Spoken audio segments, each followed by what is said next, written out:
The Church of Jesus Christ of Latter-day Saints released a strong statement today about the ongoing pandemic and the need for masks and vaccinations.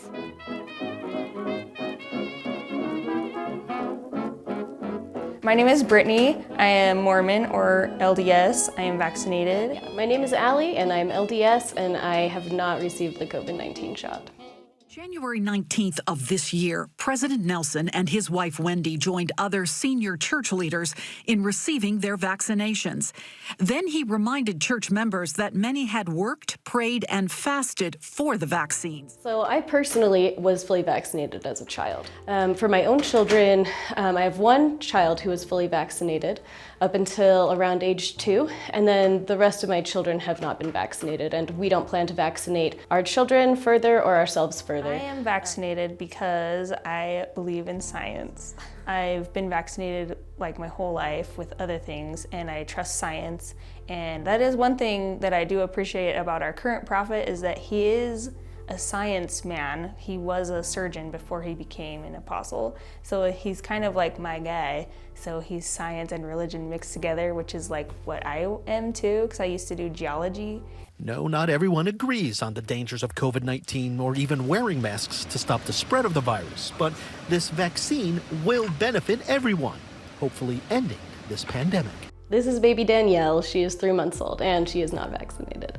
When my second child was born, she was born with about 15 minutes of notice. I went into labor at 6:15 and she was in my arms on the floor at 6:25. So we did not get vaccines in the hospital because she was born in the living room. 3 days later was her first pediatrician appointment, and I got her in the car, and as I was driving to the appointment, I had this horrific experience. My car stopped in the middle of the road, and I heard a voice say, "You will not vaccinate that child." And I heard it with my ears.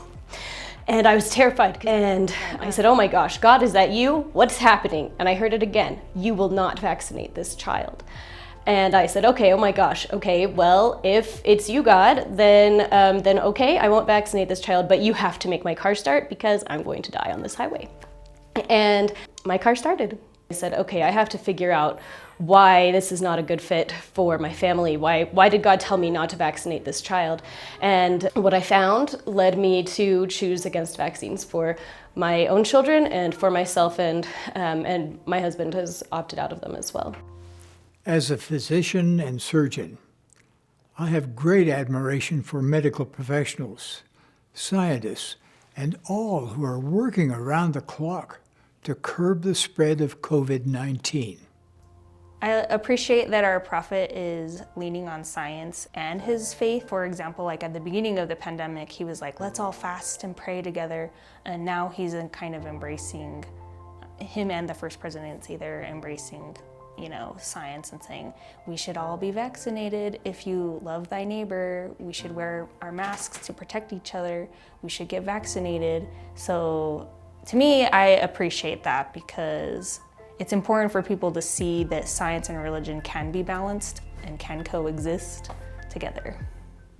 I am also a man of faith, and I know that during these challenging times, we can be strengthened and lifted as we call upon God. So the prophet sent out an email in August saying that we urge all members to get the vaccine. It hasn't changed my decision at all for a couple of reasons. I think personal revelation trumps everything. And I think probably every member of the church and probably every person in the world has had an experience where, an authority that they respect says one thing, but they know in their heart that there's something else that they personally should be doing. It's your own body. The Delta variant is adding new urgency to the drive to get more shots in arms and slow its quick spread. When it comes to precautions, I still wear a mask to go to the store. I still social distance, and I haven't visited with as many friends as I used to visit with. I know a lot of people are hesitant. We don't know how the long-term effects of the vaccine are, but we also don't know the long-term effects of Delta variants or like any other variants of the coronavirus. So it's more risky to get the coronavirus than to get the vaccine. Is like 1% chance out of like millions that you might experience some kind of side effect. So I think it's worth the risk. Oh.